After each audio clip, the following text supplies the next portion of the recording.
Voilà, eh bien, je crois que on va interdire la Coupe d'Europe de football. Ou alors j'ai peut-être une meilleure idée.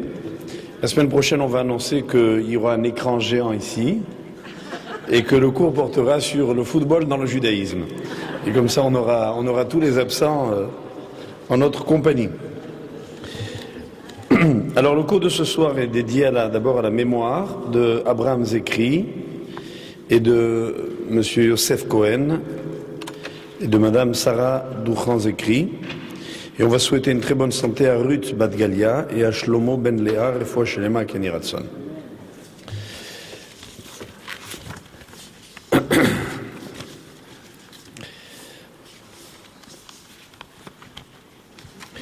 J'avais pensé un moment, il y a un peu d'écho, non?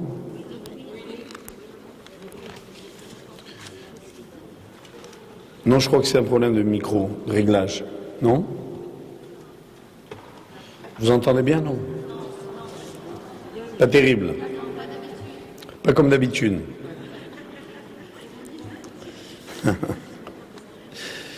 Oui.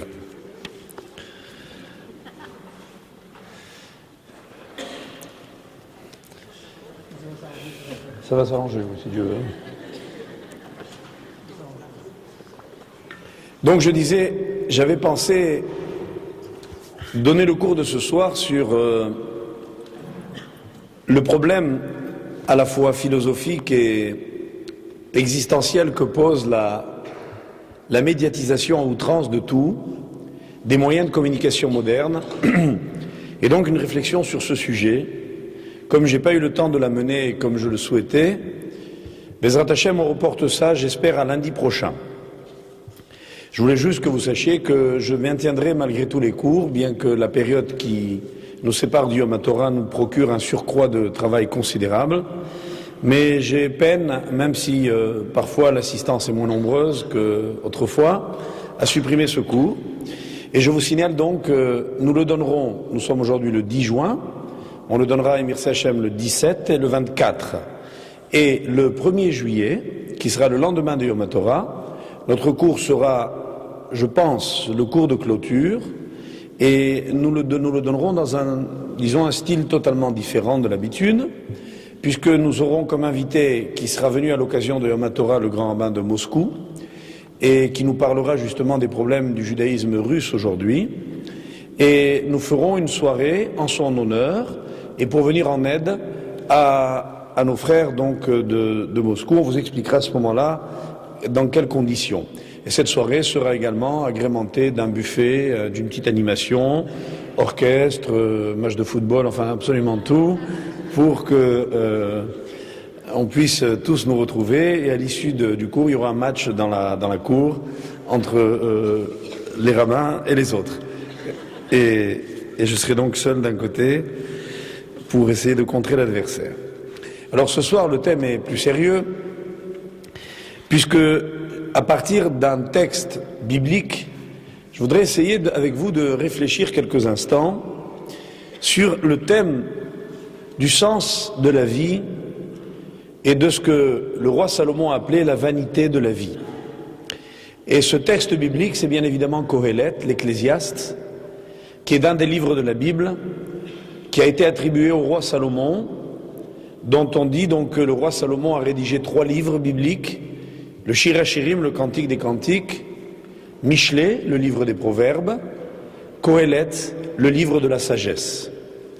Et dans ce livre de la sagesse abondent les citations qui sont devenues pratiquement le patrimoine de l'humanité.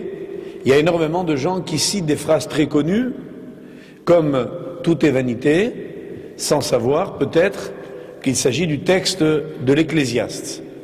Et en fait, en réfléchissant, je ne ferai pas d'analyse de texte à proprement parler, du contenu de l'Ecclésiaste, mais sur la personnalité du roi Salomon, quelque peu mal jugée par l'immense majorité des historiens et des philosophes. Je voudrais que nous tirions ensemble une leçon, je pense forte, du sens de la vie et donc du sens de la vanité. Et pour comprendre cela, d'abord une introduction. Il y a rapporté dans la Gemara de Shabbat, page 156a, Amoud Aleph, le dialogue suivant entre Dieu et Abraham. Amar Rabbi Yehuda Amar Rav, donc Rabbi Yehuda a dit au nom de Rav, Abraham a dit à Kadosh Baruch Hu, au maître du monde, Nistakalti be'astegninut sheli ve'eni ra'ui le'olid ben. Il lui a dit, j'ai analysé, à partir des connaissances que j'ai de l'astrologie, mon destin, en scrutant donc attentivement les étoiles et ce qu'elles disent, et il est clair, dit Abraham à Dieu, que je ne suis pas apte à avoir des enfants. Aujourd'hui, si vous voulez, on dirait quelqu'un a fait des analyses médicales, il y a un bilan qui a été effectué, et on lui dit, vous ne pouvez pas avoir d'enfant. Le diagnostic est clair. Que répond Dieu? Amarlo, c'est meitstagninut shelcha. Laisse tomber ton astrologie, littéralement sors de ton astrologie, she'en mazal le Israël, car il n'y a pas de déterminisme pour le peuple juif. Ce thème est un thème très profond. La Torah admet le mazal, elle considère qu'il existe un déterminisme astral, que les étoiles veulent dire quelque chose, que l'horoscope veut dire quelque chose, que aujourd'hui on dira la médecine, les prévisions, la technologie qui permet d'y parvenir veulent dire quelque chose, et on dit que Abraham, donc nous aujourd'hui, qui remplaçons Abraham dans ce dialogue, que nous dit Dieu? Sortez de votre astrologie, oubliez le déterminisme. Ça veut dire que dans l'histoire il y a des causalités incontournables, il y a des règles, il y a des théorèmes. On nous dit qu'il y a tant de pourcents de chômeurs, qu'il y a tant de personnes à qui il arrive telle et telle chose, dans tous les domaines de la vie, c'est scientifiquement avéré. Et lorsque quelqu'un fait notamment un bilan, qu'on lui annonce qu'il est malheureusement porteur d'une grave maladie, ou qu'il est dans l'incapacité d'enfanter, il n'y a pas à commenter ce diagnostic. Il est scientifiquement avéré. Qu'est-ce qu'on doit en faire? Réponse de la Gemara de Shabbat, oublie ton astrologie. L'astrologie, rappelez-vous, c'était la science de l'époque. Aujourd'hui, ça paraît un gadget, on en rit parfois, on se demande quelle est sa véritable nature, son importance. D'abord, même aujourd'hui, tout le monde n'en rit pas, je parle dans les hémicycles scientifiques, mais nous dirons aujourd'hui que l'astrologie a été remplacée par d'autres sciences plus exactes, et qui donc ont leur mot à dire sur le sens de la vie. Alors qu'est-ce que nous faisons d'une connaissance scientifique? Restez avec ce texte en stand-by pendant quelques instants. Deuxième texte contenu dans la Gemara de Shabbat, mais dans la page 30, toujours le même texte du Talmud, et qui demande, en citant le Kohelet, Ma itron la Adam bechol amalo sheyamol tachat hashamesh. Quel profit l'homme tire-t-il de tout le labeur qu'il investit sous le soleil? Et la Gemara va dire au nom de Rabbi Yanaï, Tachat hashamesh ude'en lo. Aval kodem hashemesh yesh lo. Dans l'école de Rabbi Yanaï, donc maître de l'époque talmudique, on enseignait, l'homme se pose cette question quand il s'interroge sur le profit qu'il a, l'intérêt qu'il a à travailler pour un labeur sous le soleil. Mais quand il s'agit de ce qui est avant le soleil, c'est sûr qu'il a un profit. Or, cette phrase, cette fameuse phrase, titre de Kohelet, qui va bien évidemment être la base de notre réflexion, qui consiste à se dire, il n'y a rien de neuf sous le soleil, il n'y a aucun intérêt sous le soleil. Le Talmud l'a reprise à l'envers, en disant, sous le soleil il y a de l'intérêt, il n'y a pas d'intérêt, mais au-dessus du soleil, il y a un intérêt pour le labeur que l'on endure. Les choses n'ont pas de sens sous le soleil, elles ont un sens au-dessus du soleil. Bon, ça c'était le préambule, les deux textes, gardez-les en tête un instant. Maintenant, Salomon. Quelle est l'histoire de Salomon? Un homme, fils de David, auquel on prédisait un grand avenir. C'est vrai qu'à peine âgé de 12 ans, il va accéder au trône d'Israël, il va avoir un destin fabuleux, envié, il va être l'homme considéré comme l'homme le plus sage de tous les temps, Il va être un roi que certains ont présenté comme un monarque facile, qui s'était laissé griser par son succès, à la tête d'un grand royaume, entouré de courtisanes, avec une vie très facile, avec un palais somptueux, avec des fêtes tous les jours, si bien qu'il y aura des expressions, même dans le Talmud, qui diront « le plus beau repas que l'on puisse faire ne ressemblera jamais aux tables du roi Salomon ». Donc c'est le roi de l'abondance, de la richesse, de la beauté, du luxe, peut-être même du plaisir. Voilà comment on présente le roi Salomon. Qu'en est-il? Pour comprendre le roi Salomon, ce n'est pas que je vais faire une étude historique, philosophique ou religieuse. Je vais poser tout simplement le problème de sa vie. Qu'est-ce que sa vie aujourd'hui? Moi, qu'est-ce que j'ai à faire, juif de ce siècle, avec la sagesse du roi Salomon? Qu'est-ce que m'apporte la vie qu'il a vécue, ce qu'il a compris ou échoué? Voilà ma question, et on va en comprendre l'intérêt dans un instant. Or, en nous présentant le roi Salomon, le texte biblique dans le texte des rois, dans le deuxième livre, dans Melachim Bet, va dire au chapitre 3 comme cela, « She'al ma eten lach » Dieu un jour a dit à Salomon, à peine devenu roi d'Israël, « Que dois-je te donner? Qu'est-ce que tu souhaites ?» Et le roi Salomon, tout jeune, a répondu, « Venatata le'avdecha lev shomea lishpot et amecha le'avin ben tov lera » etc. Le petit roi a répondu, « Donne à ton serviteur un cœur qui écoute, un cœur qui comprend, lève Shoméa, afin de juger ton peuple et de discerner entre le bien et le mal. » Le Midrash, en commentant ce verset, dit la chose suivante.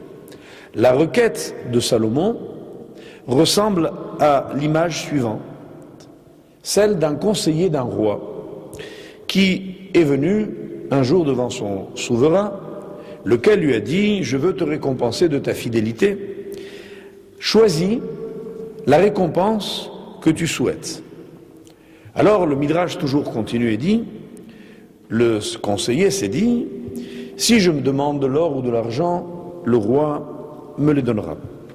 Si je lui demande des vêtements royaux, il me les donnera. Si je lui demande un somptueux palais, il me le donnera. Je vais demander une chose qui m'accordera plus que l'or, l'argent, les vêtements et le palais. Je vais demander au roi ce qu'il peut me donner de plus grand et de plus fort. Je vais lui demander la main de sa fille. Il a demandé la princesse en mariage. Ainsi, le roi Salomon, dit le Midrash, procéda. Plutôt que de solliciter de Dieu la richesse, la gloire, le pouvoir, qu'est-ce qu'il a demandé?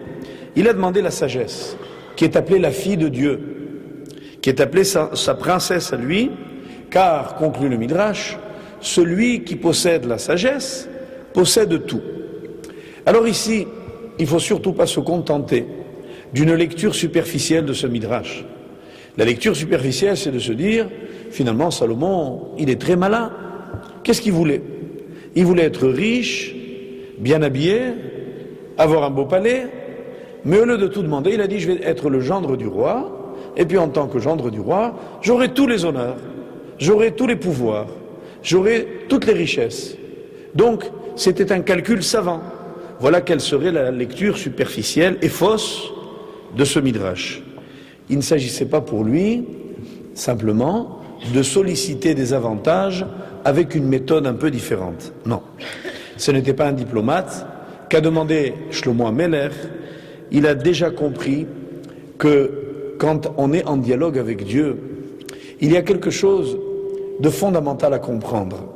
Et c'est ça, mes chers amis, qui pour nous, si j'avais le bonheur de vous faire comprendre, moi, petit rabbin aujourd'hui, cette immense sagesse, quel bonheur, à savoir que finalement Salomon a réalisé que dans ce monde, quand on dialogue avec Dieu, il y a une chose qui a disparu, une, qui est finalement toute celle qui préoccupe le monde et l'homme. C'est le monde du possible et le monde de l'impossible. Qu'est-ce qu'un monde humain? C'est un monde dans lequel il y a une terminologie des choses qui oscille entre le possible et l'impossible. Je peux demander une chose si elle est possible. Je ne peux pas la demander si elle est impossible. Hachem parle à Salomon. Celui-ci comprend qu'il y a des choses possibles. La sagesse, la richesse, les honneurs, la gloire. Et qu'il y a apparemment des choses impossibles. La sagesse, tout savoir. Est-ce que c'est possible? Salomon a demandé l'impossible.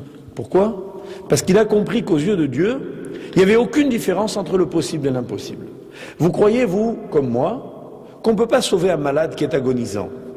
Pourquoi? Parce qu'on nous a dit cela. C'est la vie. Vous pensez comme moi qu'on ne peut pas donner des enfants à une femme qui est stérile. Vous pensez comme moi qu'on ne peut pas sauver quelqu'un qui voit une épée s'abattre sur lui et qui est dans la main d'un adversaire résolu à le tuer, et son épée est à quelques millimètres de son cou. C'est clair qu'il va le tuer. On pense que le sauver, c'est impossible. Qu'est-ce qu'un croyant? C'est quelqu'un qui ne sait pas faire la différence entre le possible et l'impossible. C'est quelqu'un qui est capable de demander l'impossible. Pourquoi? Parce qu'il s'adresse à celui qui est le maître de l'impossible. Avoir compris Dieu, c'est savoir quoi lui demander. Or, cette sagesse, c'était celle-là dont a fait preuve ici le roi Salomon. Or, cette idée, d'où nous la trouvons? Quelle en est la source dans la Torah? Souvenez-vous, lorsque Abraham a chassé Agar avec son fils Ishmaël, elle est partie malheureusement errer dans le désert, je reviendrai là-dessus dans un tout petit instant, et elle était la seule avec son fils en plein désert, et la petite outre d'eau qu'ils avaient emportée était vite terminée. L'enfant se met à pleurer, il a soif, elle cherche autour d'elle désespérément, et elle ne voit pas de puits, elle ne voit pas d'eau. Et voilà que le verset de la Torah dit, Va ifkah Elokim et aenea, va tere be'er ma'im. Et Dieu ouvrit ses yeux et elle vit un puits d'eau. Le problème qui se pose à nous est de comprendre ce verset. En tant que rationaliste, on se posera la question suivante. Est-ce que le puits, il était ou il n'était pas là? Apparemment, si je lis le verset dans le sens simple, il était là. Qu'est-ce qui se passait? C'est qu'elle ne l'a pas vu. Alors qu'a fait Dieu? Il lui a ouvert les yeux. Il y aura toujours des esprits malins pour dire, bon, c'était un mirage. Alors elle a cru que c'était un mirage, ou elle a eu une insolation, elle n'avait pas emporté de chapeau, alors le soleil lui a tapé sur la tête, elle a perdu conscience, et puis elle s'est réveillée. Tout ce que vous voudrez, moi je veux bien. Je ne suis pas là pour essayer de rationaliser la Bible, je suis là pour essayer de la comprendre. Le message prophétique, lui, il est clair. Il veut dire que dans ce monde, faire l'impossible pour Dieu, c'est possible. Qu'entre la réalité et la fiction, il n'y a qu'une différence non pas de nature, mais de situation. Ça veut dire qu'il y a des choses dont on croit qu'elles n'existent pas, et elles existent, mais on ne la voit pas. Le Rabbi Nachman de Breslav disait quelque chose de très beau. Il disait, le monde est rempli de lumière, mais il suffit de fermer les yeux pour ne pas s'en apercevoir. Quel est le problème de l'homme? C'est qu'il ne voit pas. Il ne voit pas ce qui se passe dans le monde. Il est littéralement aveugle face aux événements. Or, ici, l'enseignement que nous donne Agar, c'est ne pas simplement imaginer que là la Torah a parlé de ses yeux de chair, de ce qui se passait dans son acuité visuelle, qu'elle était myope et que d'un seul coup elle a trouvé ses lunettes, et qu'elle a vu le puits qui était à 5 ou 10 mètres devant elle. Non. Ce qu'ici la Torah nous enseigne, c'est que tout peut arriver quand on prie vers Hachem. Or, s'il y a bien eu un moment où cette femme était sincère dans sa vie, c'est quand elle était en train de voir son fils mourir et qu'elle a supplié l'Éternel de lui donner de quoi la sauver, de quoi le sauver. Et ça a été le cas. L'enfant a pleuré, il n'y a pas plus sincère, moins comédien que le pleur d'un enfant, et voilà que là, elle s'est aperçue de ce qui existait. Et en fait, le problème n'est pas de savoir si c'était un puits virtuel qui est venu d'un seul coup, ou bien s'il existait mais qu'elle ne l'avait pas vu. Le problème, il est posé en termes très simples dans la Gemara de Ta'anit, page 25. C'était l'histoire d'un rabbin qui, un vendredi soir, dans son foyer, n'avait pas d'huile pour allumer les veilleuses, et qui a mis du vinaigre dans son récipient pour allumer les veilleuses, et qui a dit, devant l'étonnement de son entourage, que celui qui a dit à l'huile brûle, dise au vinaigre brûle. En d'autres termes, le vinaigre qui n'est pas un combustible, dit cette Gemara de Ta'anit, peut devenir un combustible.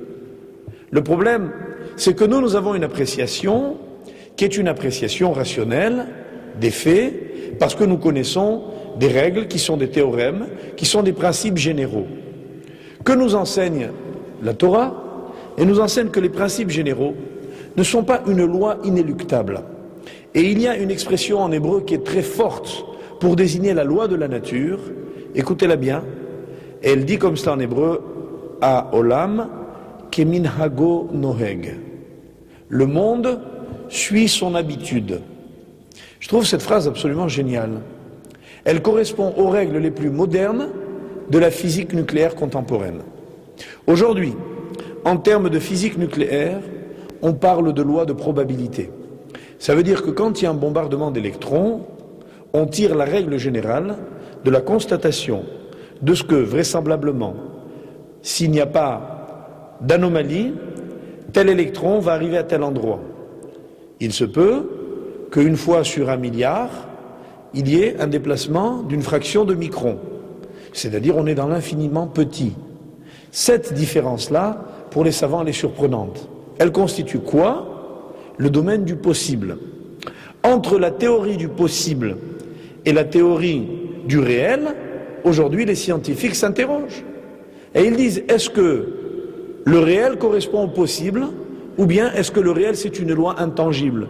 Or mes chers amis, pour avoir un petit peu étudié la question avec des scientifiques éminents, on arrive très rapidement à la conclusion qu'aujourd'hui dans le monde scientifique, quand on dit qu'on énonce des règles, on n'a aucune certitude absolue. La dimension de la certitude absolue n'existe pas. Regardez la grandeur des textes midrashiques et des textes bibliques. Il y a dans le midrash de Rabbi Oshaya, Rabbi Oshaya, un maître du Talmud dans le midrash, dit que lorsque, au début de la création du monde, Dieu a dit que la lumière soit et la lumière fut, etc., pour l'ensemble de la création, il est dit ainsi, et Dieu dit que les arbres produisent des fruits, etc., et il est dit alors, vaillez ichen, et ce fut ainsi. Et vous savez ce que dit ce rabbin? Il dit, qu'est-ce que ça veut dire ce fut ainsi, ken? Ça veut dire ce fut à peu près ainsi. Et quoi? Eh bien, il dit que la nature, elle a légèrement désobéi à Dieu. Cette idée est géniale, pourquoi?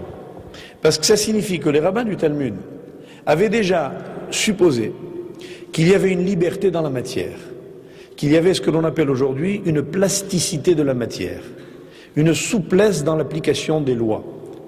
Quelle est la dose de liberté de la matière? Elle est infinitésimale, elle est toute petite. Un électron, le pauvre, qu'est-ce qu'il a comme liberté? Nous, on peut aller à Los Angeles ou à Tokyo. Lui, il peut aller un micron à gauche, un micron à droite. Mais ça lui suffit, parce qu'il est tout petit. Qu'est-ce qu'il demande, l'électron? Pas grand-chose. Un petit micron par-ci, un petit micron par-là. Vous voyez? Donc, notre dimension à nous de liberté homme, nous voulons tout faire. Lui, il ne peut faire qu'un tout petit peu. Mais la liberté est de la même nature. Or, ça veut dire que si je comprends bien, d'après ce midrash, quand en hébreu on dit ken, ça ne veut pas dire oui, ça veut dire à peu près. Vous comprenez maintenant pourquoi c'est difficile de parler avec les juifs? Parce que quand alors vous venez, ils vous disent ken. Ken, ça veut dire peut-être. D'accord? Ça veut dire ken, ça veut dire que ce soit ainsi. Ça veut dire que la réalité n'est jamais conforme au projet. Vous pensez faire quelque chose, et ça se passe toujours autrement. Même les gens qui veulent prévoir les cérémonies dans le moindre détail, vous voulez prévoir tout. Vous allez préparer votre mariage si Dieu veut, et vous allez prévoir d'arriver à telle heure, qu'il va y avoir telle chose à tel moment, que vous allez rentrer dans la synagogue en mettant le pied droit, et puis le pied gauche 32 cm et demi plus loin, et puis de nouveau le pied droit 33 cm,3, etc. Et puis vous allez vous gourer. Peut-être d'un millimètre, d'un centimètre, peut-être carrément de Marie, enfin vous trouvez carrément des erreurs plus ou moins dramatiques. Mais le fait est, c'est que les choses ne se dérouleront jamais comme vous les avez prévues. Alors le problème est de savoir si ça vaut la peine de prévoir, puisque de toute façon, ça ne se passe pas comme on a prévu. Ce qui est sûr, c'est qu'il faut tirer comme philosophie de là, qu'il ne faut pas dramatiser si les choses ne se passent pas comme on avait prévu. Parce qu'il y a beaucoup de gens qui sont malades, mais alors malades, ça leur gâche tout, parce que les choses ne se sont pas passées comme ils avaient prévu. Alors je dis à ces gens, est-ce que vous êtes plus sage que le Créateur? Lui, il a donné des ordres au monde, et quand il a dit à l'arbre fais ceci, il a dit à peu près. Et nous, on va faire des malins. Il faut rester modeste. Même quand on est très prévoyant, les choses ne se passent pas comme il faut. Et nous apprenons cet enseignement de Moïse, qui au moment de la sortie d'Égypte, a dit à Pharaon, nous allons sortir d'Égypte. Et il lui a dit, je vais te dire à quelle heure, Kachatzot alayla. Nous sortirons vers minuit. Et finalement, Dieu lui avait dit à minuit. Mais Moïse a dit vers minuit.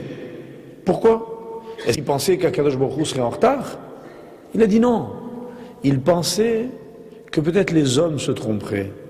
Et que si à l'époque il n'y avait pas de montre à quartz réglée sur satellite, que si, en faisant un compte de quelques minutes en avance, les Égyptiens constataient que la sortie d'Égypte n'avait pas eu lieu, ils auraient dit c'est ça votre Dieu? Il ne sait même pas calculer. De peur de tomber dans l'erreur, Moïse a été prudent. Et de là, les maîtres du Talmud ont tiré un enseignement que nous devrions tous vivre. Ils ont dit ainsi, Lemad leshonecha lemor eneni yodea. Apprends ta langue à dire, je ne sais pas.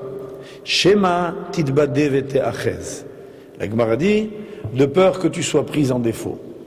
En d'autres termes, il vaut mieux être un peu imprécis, au risque d'être infirmé par les événements, que d'être trop précis et avoir la certitude d'être infirmé par eux. Donc, ce n'est pas seulement de la prudence, c'est une philosophie de la vie.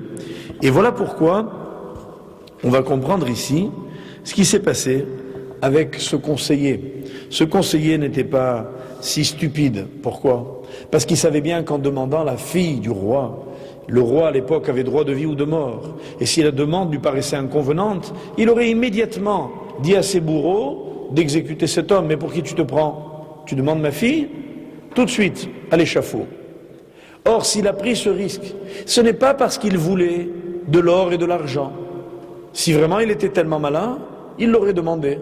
Il l'aurait demandé subtilement. Il l'aurait demandé un palais avec le budget de fonctionnement. Des serviteurs pour le protéger de ses habits royaux, avec ses habits royaux. Bref, il aurait formulé autrement. S'il a demandé la princesse, qu'est-ce que ça veut dire? Ça veut dire qu'il y tenait vraiment. Et qu'il savait qu'il risquait sa vie pour elle. Et qu'il éprouvait pour elle un véritable amour. Et que ce qu'il voulait, c'était vraiment elle. Et si le roi lui avait dit, comment tu oses demander ma fille? Je te coupe la tête, eh bien il aurait accepté d'avoir la tête coupée. Parce que c'est ça qu'il voulait. Et en fin de compte, si nous reprenons notre parabole, le roi Salomon ne voulait pas richesse, pouvoir et dignité. Il voulait la sagesse. Et il l'a eu. Et Dieu va la lui donner. Et il va réussir pendant toute cette extraordinaire période de sa vie, nous allons arriver maintenant à posséder cette sagesse. Or, la dimension de la sagesse, j'ai besoin juste de vous en dire un petit mot. Qu'est-ce que ça veut dire la dimension de la sagesse? Nos maîtres, pour comprendre qu'est-ce que c'est que la sagesse, nous disent, réfléchissons quelque peu sur l'autre dimension, c'est-à-dire la bêtise. Et il cite, dans un texte fameux du Talmud, comme exemple de bêtise, un homme qui s'appelait Haman. Haman était un despote qui arrive au pouvoir et qui reçoit du roi Assuérus tous les pouvoirs. Il lui dit, écoute, fais ce que tu veux. Il lui donne sa bague, son sceau royal, et il lui dit, mets à exécution les décrets que tu veux, tu as tout pouvoir. Et Haman demande à tout le monde de se prosterner devant lui. Il y a des milliers, des centaines de milliers de personnes qui se prosternent devant lui. 127 provinces se prosternent devant lui. Haman est craint, respecté, honoré partout où il va. Tout le monde se prosterne devant lui, sauf un homme. Sauf un homme, l'irréductible petit Mardoché. Et qui lui dit non. Eh bien, qu'est-ce qu'il dit le soir en rentrant chez lui, chez sa femme? J'ai un faste extraordinaire, mon carrosse déambule dans les rues de la capitale, mes chevaux blancs sont harnachés richement, mes laquais essuient mes chaussures en permanence, on déroule un tapis rouge sous mes mocassins, je suis honoré partout, et tout ceci m'est indifférent. C'est incroyable. Il n'y a pas eu d'homme plus craint, honoré, respecté que Haman. Et il va craquer parce qu'il y a un homme qui ne se prosterne pas devant lui. Qu'est-ce que ça veut dire? Ça, nous disent nos maîtres, c'est la folie de l'esprit humain. Ça veut dire que le vice de l'homme va jusqu'à lui faire désirer exactement ce qu'il n'a pas. L'homme peut tout avoir, sauf une chose. Vous croyez qu'il y a des limites à la richesse? On raconte qu'un roi avait voulu paver de pièces d'or son palais, mettre par terre au lieu de mettre du parquet, il voulait mettre des pièces d'or. Mais le problème, c'est que les pièces d'or étaient toutes à son effigie. Donc comme il ne voulait pas marcher sur sa tête, qui était inscrite dans les pièces d'or, le Midrash dit qu'il a pris les pièces et qu'il les a mises sur la tranche. Vous voyez? Ça lui a demandé beaucoup plus de pièces. Mais tout ceci ne lui suffisait pas. Et il a poussé sa folie jusqu'à vouloir tout posséder. Lorsqu'on veut posséder, on veut tout posséder. Et si je vais acheter quoi? Je vais acheter quoi? Paris? Non. La France? Non. L'Europe? Non. L'Amérique? Non. Et je pourrais tout acheter. Et quand il restera un tout petit terrain, par exemple, disons au hasard, à Jérusalem, qu'on ne veut pas me vendre, et qu'on me dit non, non, non, Jérusalem n'est pas à vendre. Yerushalayim is not for sale. Et qu'il va le réaliser, alors il va, quoi? Enrager. Mais il possède tout. Imaginons un monarque despote qui possède le monde entier. Il ne regardera que les quelques arpents de terre qu'il n'a pas eu la possibilité d'acheter. Quand on lui aura dit, mais vous savez, c'est grave la mort, il a dit oui, oui, qu'il meure. Alors finalement, les médecins se sont ravisés et ont proposé qu'au lieu d'avoir un rapport avec elle, il suffisait qu'il la regarde. On a demandé au Kharamim, ils ont dit qu'il meurt. Et puis alors les médecins ont dit, mais Rabbi, mais il va la voir simplement, derrière une grille si vous voulez, avec des barreaux, on va l'enchaîner. Non, qu'il meurt. Alors évidemment, la Gemara s'arrête là-bas, et Rachid demande, mais pourquoi est-ce que les rabbins n'ont pas proposé le mariage? C'était une bonne solution. Il aurait pu vivre avec cette femme, et puis les apparences auraient été sauves. Ils répondent, c'est parce que cet homme, il ne voulait pas se marier avec cette femme. Il voulait avoir un rapport avec elle. Et vous croyez que c'est ça qu'il aurait assouvi, calmé, guéri? Sûrement pas. On ne dupe pas les sages d'Israël. Ils savent ce qu'est une union, et ils savent que ce n'est pas un rapport physique. Et dès lors que, par exemple, certains se trompent et s'illusionnent, en imaginant que c'est ça qu'ils vont trouver dans le mariage, un épanouissement physique, une compagnie, un plaisir, eh bien, ils fourvoient complètement leur conception, et ils sont jamais satisfaits. Et celui qui a des problèmes dans ce domaine, et qui pense régler en se mariant, ne les règle jamais, parce qu'il n'a pas été capable de les régler avant.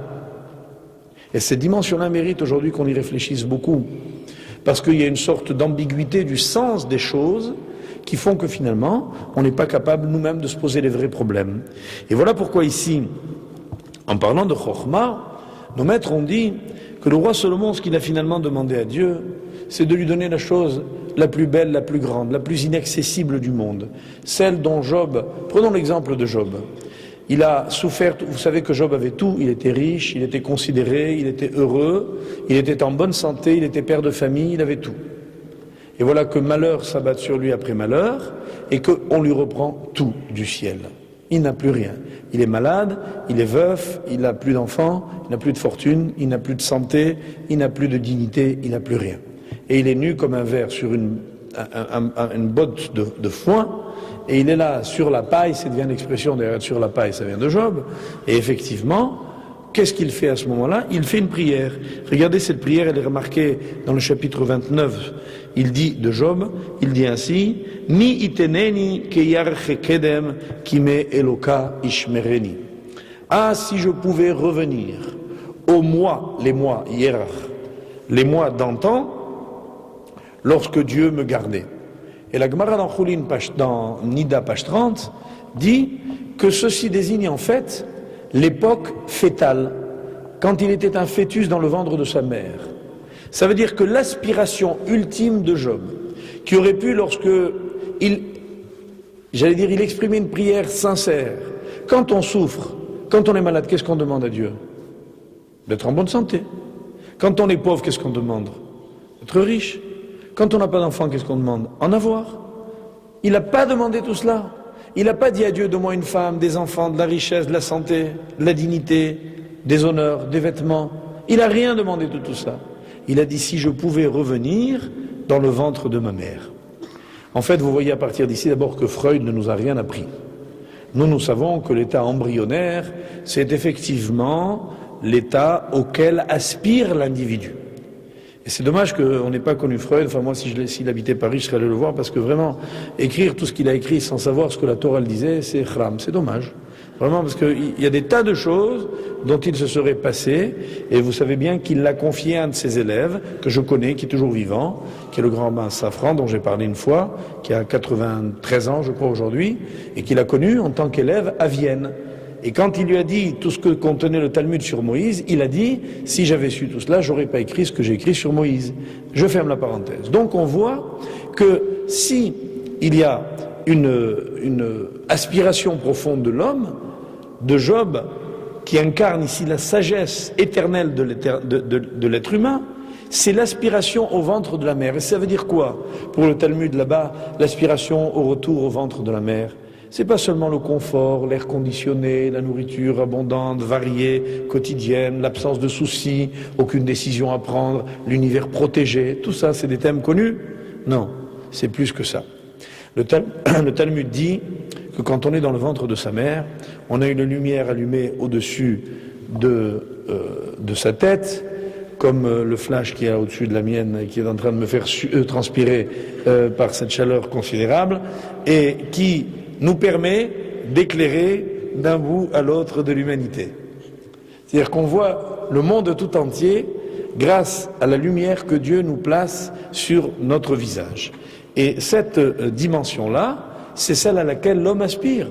Donc Job, qu'est-ce qu'il a demandé à Dieu? Il a dit, ah, si je pouvais comprendre les choses, parce que je comprends rien. Qu'est-ce qui est dur dans une épreuve? C'est de pas la comprendre. C'est pas l'épreuve, on a toujours la force de la supporter. L'être humain a des capacités d'adaptation extraordinaires. Mais ce qui est insupportable, c'est pas comprendre ce qui nous arrive. Et voilà ce qu'a demandé Job. Il a dit, si je pouvais comprendre, si je pouvais revenir dans le ventre de ma mère pour comprendre, comme cet ange qui m'expliquait la Torah, tout ce que signifie finalement le monde. Alors, le roi Salomon a donc demandé cela, et il n'a pas voulu cacher une autre demande. Or, ici, il nous faut comprendre, pour mieux arriver à cerner le fond du problème que j'aimerais vous expliquer, quelle est la nature d'une épreuve? Quelle est la nature de la vie? Quel est donc le sens que nous avons, que nous voulons, que nous essaierons dans un instant de dégager du sens de la vie? Eh bien, souvenez-vous qu'Abraham a eu donc à attendre son fils très longtemps. Texte de la Gemara que nous avons cité tout à l'heure. Et Dieu lui a dit, laisse tomber les prévisionnistes, laisse tomber les scientifiques, écoute-moi à moi, sors de tes certitudes et viens croire en moi. C'est ce qu'a fait Abraham. Et voilà qu'Abraham va donc avoir un fils à l'âge de 100 ans, c'est quelque chose. Et quand il va voir cet enfant, au bout de 37 ans, Dieu lui dit, voilà comment formule la Torah, Veha Elohim Nissa et Abraham. Et l'Éternel envoya une épreuve à Abraham.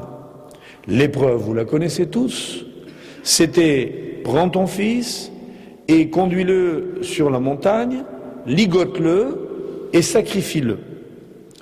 Or, ici, qui allait mourir? Yitzhak. Qui souffre? Abraham. Il est clair, la Torah dit que c'est l'épreuve d'Abraham. Akedat Yitzhak, c'est le Nisayon d'Abraham, je parle en hébreu. Traduction, le ligotage d'Yitzhak, l'attachement d'Yitzhak, constitue une épreuve pour Abraham, alors que c'est l'autre qui va mourir. Pourquoi? Non, pas comme on pourrait le dire, parce que quand les enfants souffrent, ce sont les parents qui souffrent plus qu'eux. Ça, c'est vrai psychologiquement. Il y a plus profond que ça. C'est qui est Abraham et qui est Yitzhak. Abraham, c'est l'homme de la générosité, c'est l'homme du chesed, c'est l'homme de l'amour. Quelles sont les épreuves d'Abraham? C'est quand on lui dit Sodome est en danger, quand on lui dit Lot est prisonnier, il faut aller te battre pour prendre les armes, quand on lui dit chasse Agar et Ishmaël, quand on lui dit prends Yitzhak et sacrifie-le. Ça veut dire quoi? Quelle est l'épreuve pour Abraham? Faire le contraire de ce qu'il est. Qu'est-ce qui nous est dur à nous, mes chers amis, dans la vie?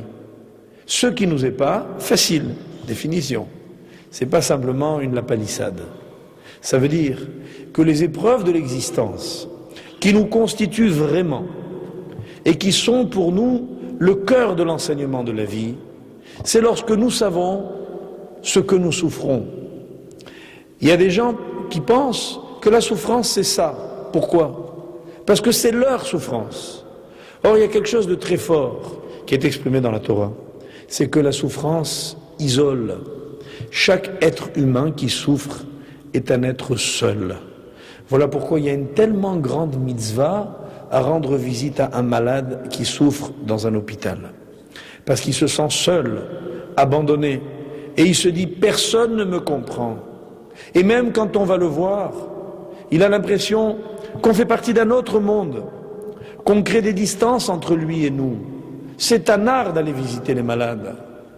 C'est une science. Il ne faut pas les démoraliser. Il ne faut pas aller les voir quand ils sont au plus bas dans la journée. Il ne faut pas aller leur dire des choses désagréables. Leur dire, qu'est-ce que vous avez ça? Ah, j'ai connu monsieur Untel, il est mort la semaine dernière, la même chose. Il y a des gens qui sont très intelligents, vous voyez, et qui font ça régulièrement. Ah, vous avez ça? Oh là là, que c'est grave. Vous voyez, genre comme ça, le gars, il valait mieux pas venir. Parce que même s'il se dit, vous vous reprenez, vous dites ça autrement, moi je parodie, mais lui, il va dramatiquement comprendre. Quand on va lui dire, vous êtes dans cet état, ben écoutez, je vais appeler le rabbin, préparez-vous, faites le schéma, vous connaissez le schéma, alors répétez après moi, schéma Israël. D'accord? Là, vous l'avez tué, même s'il n'est pas mort. Et cette dimension-là, c'est pas la plus bénigne de la visite au malade. Elle consiste à lui donner espoir, à le soutenir, à l'aider et à le faire sortir de son isolement. Et à lui faire sentir, parce que moi j'ai en tête un texte extraordinaire dans la Gemara de Brachot, souvenez-vous, je l'ai cité souvent dans mes cours, que lorsque Rabbi Yochanan est allé visiter Rabbi Eliezer, son maître, qu'il a trouvé en train de pleurer dans son lit, et qu'il lui a dit « Pourquoi pleures-tu » et qu'il a dit « Est-ce que tu pleures parce que tu es pauvre? Est-ce que tu pleures parce que tu es ignorant ?» Il lui a dit aussi « Est-ce que tu pleures parce que tu souffres ?» Parce que Rabbi Eliezer avait perdu 2 enfants, Barminan. Et Rabbi Yochanan a alors sorti la dent de son 10e fils, qu'il avait toujours sur lui, il a dit « Regarde, moi aussi ». Qu'est-ce que ça veut dire? Ça veut dire « Ne crois pas que tu es seul à souffrir. Nous souffrons tous. » Ça veut dire qu'un malade a besoin de sentir qu'avec lui on est. C'est ça la dimension de la Nechama. Quand on va voir un endeuillé, vous croyez qu'on va lui faire revivre la personne, l'être cher qu'il a perdu? On ne peut pas le sortir de sa tristesse. La disparition est irréversible. Alors qu'est-ce qu'on peut faire pour lui? Lui faire sentir qu'il n'est pas seul. Et ça, c'est une énorme mitzvah. Pourquoi Dieu console tellement? Parce qu'il est proche de l'homme. La dimension de Hachem, telle qu'elle est perçue dans la Torah, qui passe 5 livres, non pas à nous donner des lois. Finalement, si la Torah c'était des mitzvot, mes chers amis, pourquoi est-ce qu'elle n'aurait pas commencé en nous disant tu ne feras pas ceci, tu ne tueras pas, tu ne feras pas ceci, tu feras cela? Pourquoi? Elle raconte l'histoire d'Adam et d'Abraham et de Moshe et de Aaron. Pourquoi? Pour nous dire que Dieu vit avec l'homme. Que la Torah, c'est pas seulement une loi, une codification, c'est une histoire. Et qu'elle décrit les relations entre l'homme et Dieu. Et que moi je sais que je suis jamais seul. Que Hachem m'accompagne toujours. Et ça, c'est une immense consolation. C'est un immense réconfort. On dit que la Shekhinah est au-dessus du lit d'un malade. Ça, c'est des phrases qu'il faut connaître. Quand vous allez visiter des malades, dites-le leur. Vous savez que la halakha nous interdit de nous asseoir sur le lit d'un malade. On dit pourquoi? Littéralement pour ne pas écraser les pieds de la Shekhinah, de la présence divine. Ça veut dire qu'au-dessus de lui, il y a son Créateur qui est là, avec son image, qui s'associe à sa douleur. Et c'est quelque chose de très fort, de dire à quelqu'un que même là-bas il n'est pas seul. Immo anochi betsara. Je suis avec lui dans toutes ses douleurs. Donc, voilà pourquoi l'épreuve concernait d'abord et avant tout Abraham. Quant à Yitzhak, quel était le problème? Pour lui, même s'il allait mourir, toute sa vie était abnégation. Pour Yitzhak, le sens du sacrifice était inné. Il ne souffre pas. Quand vous demandez, par exemple, à une maman de se lever la nuit pour son bébé, de souffrir pour lui, de faire tant d'efforts, ça ne lui coûte rien. Demandez aux mamans, écoutez, on va vous enlever votre bébé, et puis, ah non, non, non, non, non. Elle préfère souffrir avec lui que ne pas l'avoir. Et aujourd'hui, où malheureusement les mamans deviennent un peu gâtées, et où elles ne veulent pas trop se fatiguer. Il y a peut-être une déperdition du sentiment maternel qui est peut-être synonyme dans nos civilisations de décrépitude des valeurs. C'est pas simplement un confort. Moi je crois que c'est un peu plus grave, on n'a pas le temps de parler de ça ce soir. Ça veut dire qu'en fait il se passe que les gens n'ont plus envie, pas seulement de se fatiguer, ils n'ont plus envie d'éprouver des émotions fortes. Et c'est extraordinaire de se lever en pleine nuit pour un petit être qui pleure et qui a besoin de vous, et que vous êtes la seule à pouvoir satisfaire, parce qu'il a besoin de manger. Une maman qui nourrit son bébé, c'est très fatigant, mais c'est fabuleux comme expérience. Parce que c'est celle justement de la dépendance absolue. Et cette dimension-là, elle ne coûte rien.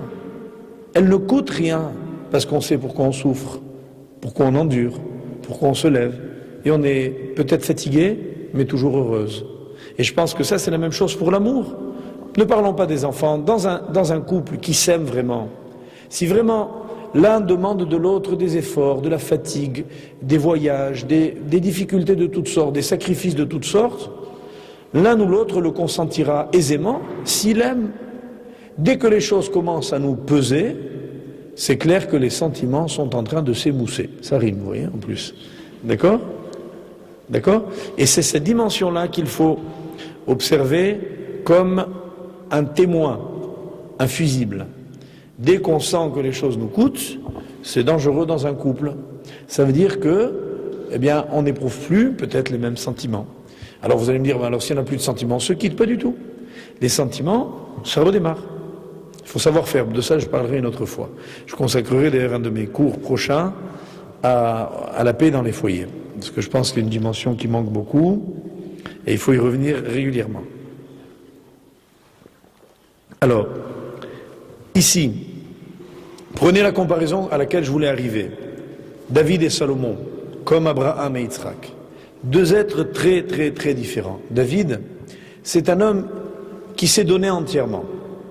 C'est un homme qui est le descendant de Yehuda. On insiste beaucoup pour dire que la royauté vient de Yehuda et David, descendant de Yehuda, on donne sa généalogie. Et Yehuda, qui est-il? Le Midrash dit Yehuda, c'est les 4 lettres du nom de Dieu, Yud, Ke, Vav, Ke, avec un Dalet. Dalet en hébreu, ça vient de la racine Dal, qui veut dire le pauvre. Qui est-il? C'est celui qui est le piédestal de la grandeur divine, c'est-à-dire qu'il est le support des 4 lettres de Dieu, mais qui lui n'a rien, il possède rien. Le Talmid Chacham n'est pas riche. L'homme de la Torah ne doit pas être un homme puissant, d'après Yehuda. Il a la Shechina, mais il est Dal, et le Dalet, les deux à la fois. Qui est David? Quelqu'un qui possède la lettre Dalet, le Midrash dit ainsi. Puis ensuite, qui a eu la lettre Vav, qui indiquait l'ascension comme le Vav, qui est une ligne droite prodigieuse du roi David, qui va devenir un roi puissant. Et à la fin, que lui reste-t-il? Le Dalet. Or, c'est assez étrange de voir comment tout l'environnement du roi David est un environnement symétrique. Le mot David s'écrit Dalet, Vav, Dalet. Si vous le lisez dans l'autre sens, qu'est-ce qu'il est? La même chose, Dalet, Vav, Dalet. Comment s'appelait le père de David? Ishaï. Ça s'écrit Yud, Shin, Yud. Si vous le lisez à l'envers, ça s'écrit comment? Yud, Shin, Yud. Quel était le prophète de l'époque de David? Nathan, Nathan Hanavi.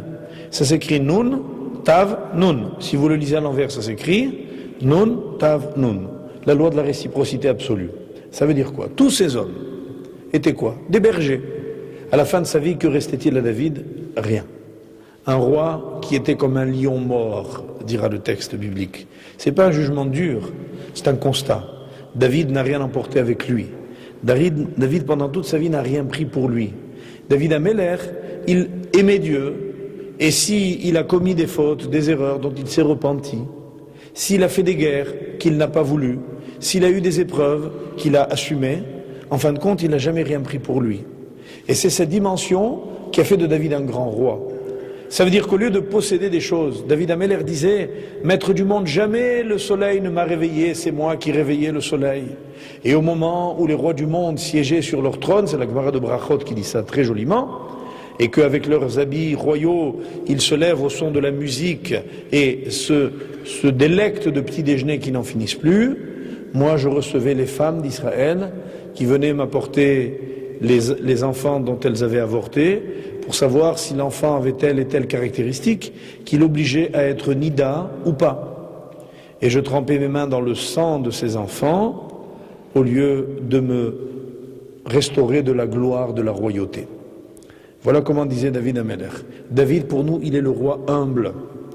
Avec toute l'apparence qu'on lui a donnée de roi extraordinairement puissant, il était d'une extraordinaire humilité. Et lorsque le roi David va recevoir un jour la Torah, il va se mettre à danser devant elle. Et quand on lui fera la remarque, sa femme lui fera la remarque, mais enfin, il dit, mais tu te ridiculises.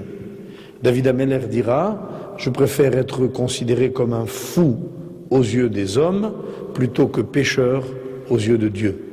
Je m'en fous de ce que l'on dira de moi, je danse devant la Torah et après, on va dire que je suis un peu... Je préfère, plutôt que de ne pas me réjouir du cadeau que Dieu m'a fait qui s'appelle la Torah. À l'inverse, qui est Salomon, diamétralement opposé, un homme pondéré, sage, qui était le reflet dans son royaume du royaume de Dieu. Il possédait, il était la beauté, il était la richesse, il était la puissance. Mais qu'est-ce qu'il a donné comme message? Quelle est la phrase la plus connue de Salomon? Vanité des vanités, tout est vanité. Qui peut écrire une chose pareille? Un jour, un homme est venu dire à son rave, Rabbi, à mon humble avis, il dit, ah bon, tu es humble? Le maître a demandé, tu es humble? Et il lui dit, eh ben oui, c'est bien d'être humble. Il dit, pourquoi, tu es riche? Il dit, non, je suis pauvre. Il dit, pourquoi, tu es puissant? Il dit, non, non, je suis rien du tout. Il dit, pourquoi, tu es intelligent? Tu es savant? Il lui dit, non. Alors il dit, pourquoi tu es humble? En d'autres termes, qui, le dialogue, je l'ai durci volontairement parce qu'on n'a pas le temps. Le texte est un peu plus doux. Mais il dit quoi? Il dit que de quoi la modestie peut être l'émanation? De la puissance. Si un homme est fort et qu'il est modeste, c'est qu'il est vraiment modeste. Quand un misérable, qui n'a pas d'autre vêtements que des vêtements déchirés, qui n'a pas d'autre sagesse que des mots élémentaires, qui n'a pas d'autre repas que le bout de pain qu'il a dans le fond de sa veste, si quelqu'un n'est considéré par personne et qu'il est modeste, ça ne nous étonnera pas. Quand un roi siège sur son trône et que tout le monde se prosterne, pardon, rien de grave, devant lui, et qu'il a tous les apparats de la royauté, et qu'au fond de lui, il a toujours la même démarche d'humilité, il est vraiment modeste. En citant dans un autre domaine à Mavdil Paul Valéry, il écrivait, j'aime le citer parce que c'est un homme qui a bien compris les Juifs, et d'ailleurs il y a une phrase de lui qui est à l'entrée de la synagogue ici, et il disait, quand à 20 ans un jeune homme est poète, ce n'est pas sûr qu'il soit poète. Les vrais poètes, on les reconnaît à 80 ans, pas à 20 ans. Si on est romantique quand on est jeune, c'est normal. Si on le reste en prenant de l'âge, c'est qu'on l'est vraiment. Vous comprenez l'image. Donc ici, Shlomo Ameler, quel va être son enseignement? L'humilité, la vanité. Qui pouvait le donner cet enseignement? Le roi le plus riche, le plus puissant, qui a vécu dans le plus grand luxe du monde, et qui, lui, peut arriver à nous donner cet enseignement qui consiste à dire, c'est vrai que je me suis trompé, c'est vrai que lui-même va le dire à la fin de sa vie, j'ai laissé mon cœur sensible à certaines frivolités. Il reconnaîtra toutes les erreurs qu'il a fait avec ses concubines. Il admettra qu'il ne les a pas modifiées, qu'il ne les a pas changées, et que malgré tout, il n'a pas réussi ce qu'il voulait réussir. Mais quel était le sens profond de sa vie? C'était, et là le Midrash l'apprend de la vie de Salomon, je vous cite, Osim Seuda le Gomra Shel Torah. Le Midrash apprend de la vie de Salomon que l'on organise un banquet lorsqu'on a terminé l'étude de la Torah. À la fin de ce trimestre, on vous conviera, ceux qui le souhaitent, à un petit banquet, petite Seudat Mitzvah, parce qu'on va clôturer dans notre cours du jeudi un texte du Talmud.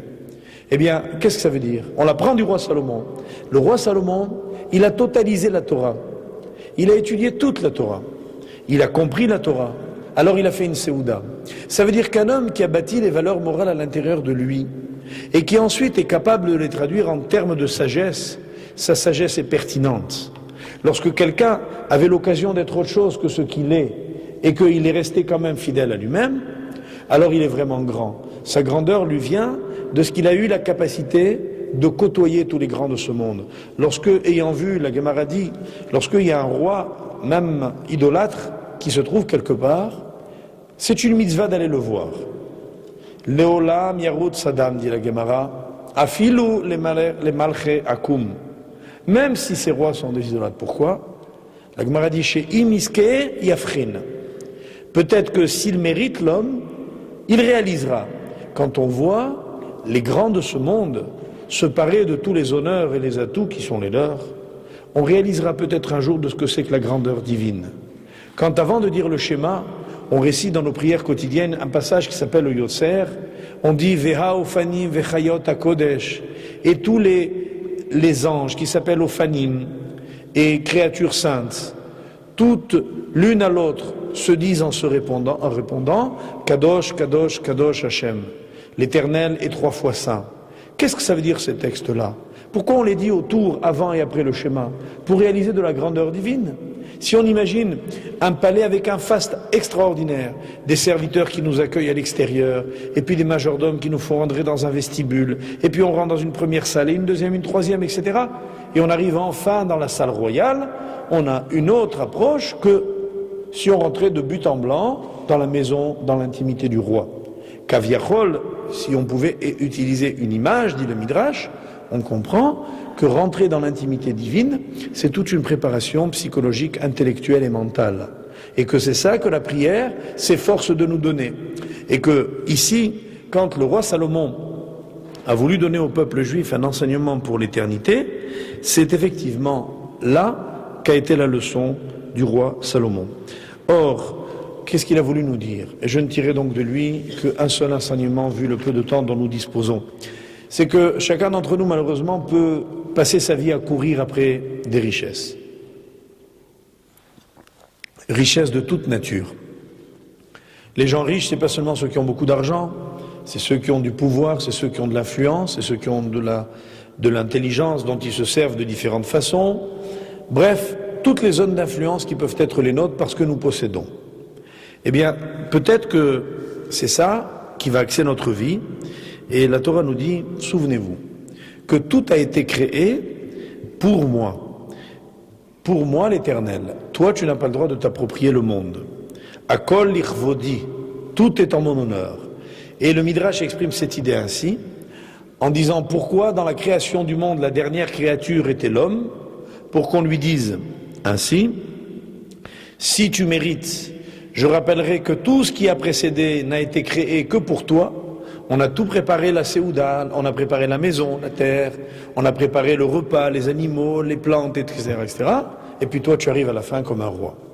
Mais si l'homme faute, on lui dira, même l'insecte a été créé avant toi. En d'autres termes, être le dernier, c'est pas nécessairement être le plus honoré. Ça va dépendre que de nous. Quelle est l'appréciation que nous allons, nous, avoir précisément de la vie? Et c'est en ce sens que nous voyons que le peuple juif a eu besoin de découvrir ces choses-là dans son histoire. Si notre histoire a commencé dans la difficulté, souvenez-vous que juste avant la sortie d'Égypte, l'avant-dernière plaie, la dernière coïncidera avec notre sortie d'Égypte, notre départ d'Égypte. C'était quoi? C'était les ténèbres. Les ténèbres. Les ténèbres étaient l'avant-dernière plaie d'Égypte. Or, quand Dieu a créé le monde, on dit que Dieu a créé 10 choses et qu'il y a eu 10 plaies. Et que les 10 plaies sont en parallèle avec les 10 choses, qui elles-mêmes conduiront ces 10 plaies ensuite aux 10 commandements. Oui, cette analogie que fait le Midrash, elle n'est pas facile. Nous nous contenterons d'expliquer juste ce point, c'est que dans la création du monde, à l'envers donc, la deuxième chose qui a été créée, c'est la lumière. Et cette lumière, Dieu l'a prise, dit le Midrash, et l'a cachée, en disant l'homme n'est pas capable de s'en servir. C'est une lumière tellement belle, tellement grande, la lumière qui consiste à comprendre toute chose. Si en voyant quelqu'un, je comprenais tout de suite sa valeur, si en ayant quelque chose, il arrive quelque chose dans ma vie, tout de suite je comprends ce que ça veut dire, immédiatement je le signale, je sais où il faut que j'aille habiter, je sais avec qui je dois me marier, je sais quel métier je dois choisir. Si les choses étaient aussi simples, bien, ça veut dire que la lumière divine m'éclairerait en permanence. C'est mon aspiration, c'est mon rêve, j'y arrive pas. Collectivement, c'est ce dont les Juifs ont eu envie. Ils ont demandé à Dieu, montre-nous ta lumière. Et qu'a-t-il fait? Il leur a montré la lumière quand? Au moment des ténèbres d'Égypte. Alors que les ténèbres épaississaient l'Égypte, il est dit Ulchol bene Israël, et chez les enfants d'Israël, Ayaor bemoshvotam, la lumière résidait dans leur foyer. Le contraste de la vie nous a permis à nous juifs de savoir qui nous sommes. Et c'est ça qui constitue sans doute le plus grand enseignement du monde. On s'aperçoit autour de nous qu'il y a toutes sortes de choses qui se passent dans le monde et qui ne nous concernent pas, mais dont nous ne pouvons qu'apprendre. Pourquoi? Parce que nous voyons que ces choses-là ne nous arrivent entre guillemets pas. Israël échappe aux lois de l'histoire, c'est un fait. Le premier texte que je vous ai cité en commençant notre cours ce soir était, Dieu a dit à Abraham, sors de ton astrologie, quitte ta tente et regarde les étoiles du ciel. Tu vas échapper à ce destin. On a prédit tant et tant de choses pour les Juifs. Aucune ne s'est réalisée. Il faut quand même savoir ce que c'est, pour ne prendre que le dernier exemple, la puissance terrifiante du Troisième Reich. Il fallait imaginer ce que voulait dire pour les gens qui l'entendaient en 1939, un Hitler et Marchemo qui disait « Je vais exterminer les Juifs ». Il s'était donné le temps et les moyens. C'était une entreprise absolument démentielle. Et quand on pense que ce projet diabolique ne s'est pas réalisé, qu'est-ce que l'on apprend de là? On apprend de là que Israël échappe aux lois de l'histoire et qu'on ne fait pas d'Israël ce que l'on veut et que tous les événements Hanouka, Purim, Pessah ou Tisha B'Av ne sont là que pour rappeler qu'Israël est régi par d'autres lois.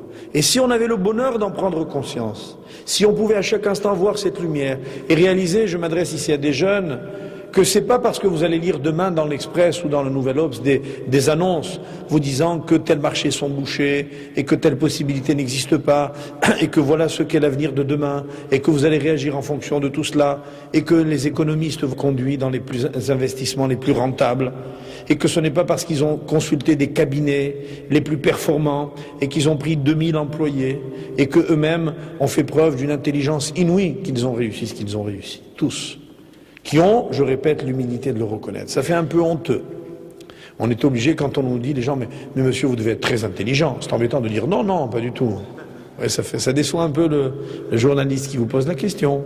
Alors pour lui faire plaisir, on dit oui, un petit peu, je suis un petit peu intelligent, peut-être au fond beaucoup. Et oui, vous êtes à fait raison, je suis exceptionnellement intelligent. Voilà comment on va répondre. Mais qui a la modestie de reconnaître que c'est par hasard qu'un jour il a acheté telle marchandise plutôt que telle autre? Et que c'est ça qui l'a vraiment enrichi. Non, c'est pas le hasard. Et ces dimensions-là, qui consistent à échapper aux règles de la vie, c'est justement parce que ce peuple-là, il est le peuple le plus obéissant dans sa loi, qu'il échappe aux autres lois. Mes chers amis, en gros, le cours, il veut dire la chose suivante. Choisissez votre loi. Si vous imaginez que vous allez échapper à la loi du monde, non. Vous allez tomber dans la loi du monde. Exemple d'une loi du monde, la loi du plus fort est toujours la meilleure. C'est la loi du monde. Elle est triste et elle est vraie. Et elle s'accomplit tous les jours, sauf pour le juif qui croit le contraire. En d'autres termes, ce qu'a dit le roi Salomon, il a dit, sous le soleil, il n'y a rien de neuf. Les lois se déclinent avec la même rigidité, avec la même exemplarité. Elles sont toujours des lois. Elles ne faiblissent ni ne cessent jamais. Leolam lo ishbotu, jamais elles ne cesseront. C'est les versets qui l'ont dit. Et nous, qu'est-ce que nous disons? Qu'il est possible d'y échapper. Que je peux être l'exemple qui va infirmer la règle générale. Pas parce que je cherche à être original, parce que je m'adresse à celui qui fait les lois. Et je lui dis que pour toi, le problème n'est pas de savoir comment ça va se faire. Hachem, il connaît les moyens, je n'ai pas à lui dicter ce qu'il a à faire.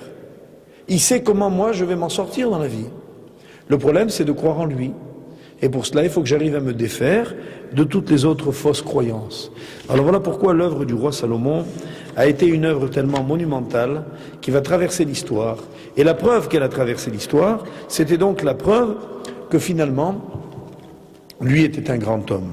Parce que comprendre nous-mêmes ce qui se passe et juger l'histoire, c'est trop petit. Vous savez, un très grand maître qui s'appelait le Chazon Ish, à qui on demandait d'essayer d'expliquer ce qui s'était passé pendant la Shoah, pendant l'Holocauste, il avait dit lui-même, imaginez, disait-il, je vais essayer de le citer mot à mot parce que j'ai son texte ici sous les yeux, il disait, condamner ce qui est arrivé, dénoncer ce qui est arrivé, il disait c'est comme dénoncer le commentaire complexe des commentaires du Talmud qui s'appelait les Tosafot, alors qu'on n'a même pas compris le sens littéral du Talmud.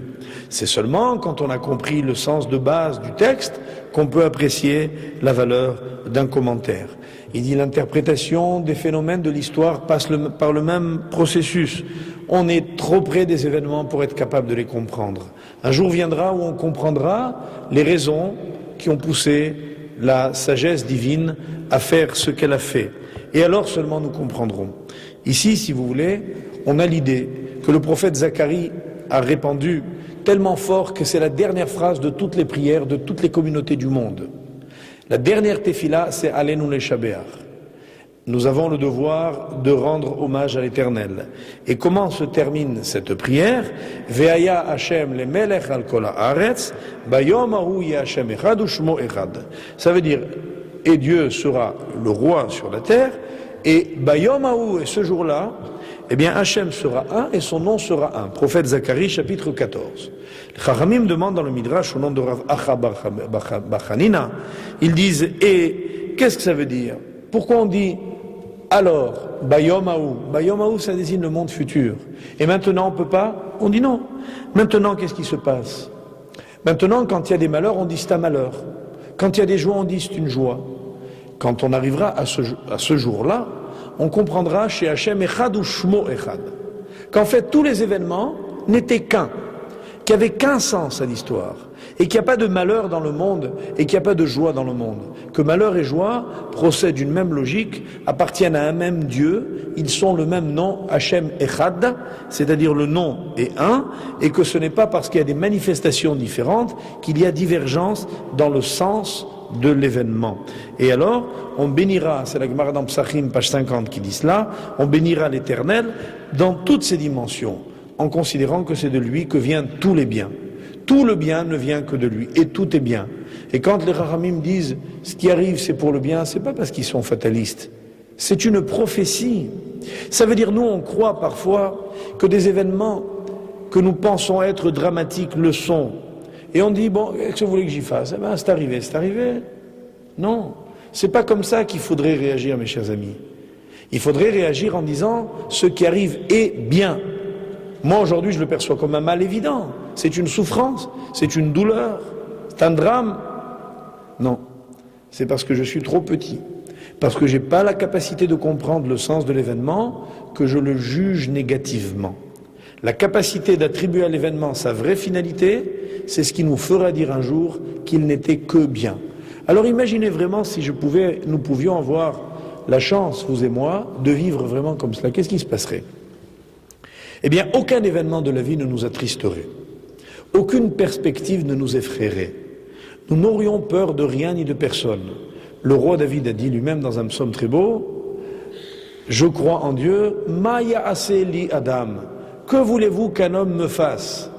Vous croyez que parce qu'un homme me frappe, m'insulte ou me fait du mal, que c'est lui qui me fait? Non, disait le roi David. Il est l'envoyé de Dieu. Et cette épreuve que j'ai, elle a un sens. Et je dois essayer de le comprendre. Et je dois essayer d'en tirer l'enseignement. Et je dois positiver cette expérience. Quelqu'un qui vivrait comme ça est quelqu'un qui serait jamais malheureux. C'est quelqu'un qui à chaque instant réaliserait qu'est-ce que c'est que Hachem. Voilà pourquoi. Ce qui va donner l'immense valeur de son livre à Kohelet, va dire le Talmud, qui s'est demandé est-ce que vraiment il fallait mettre Kohelet dans la Bible?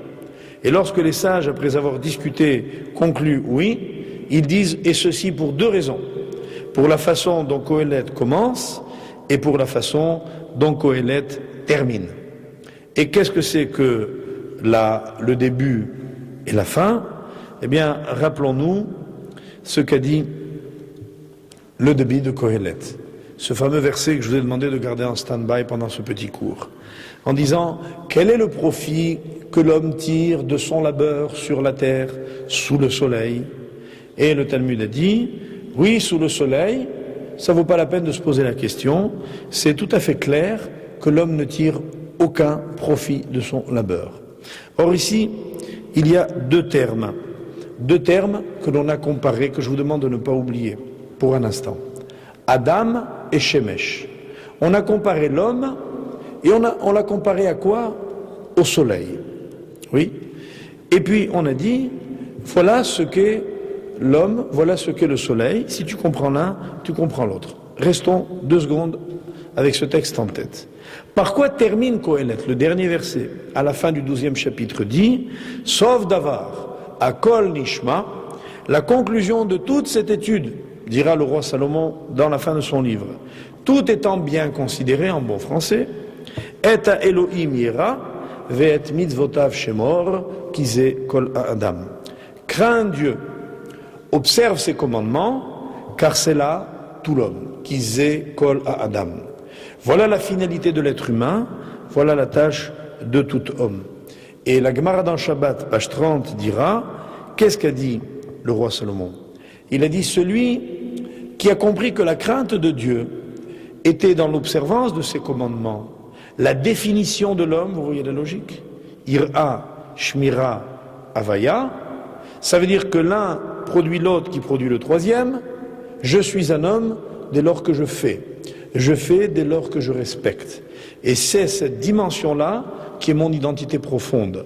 Lorsque Kohelet a terminé ainsi, il a illuminé quel était donc le sens de la vie.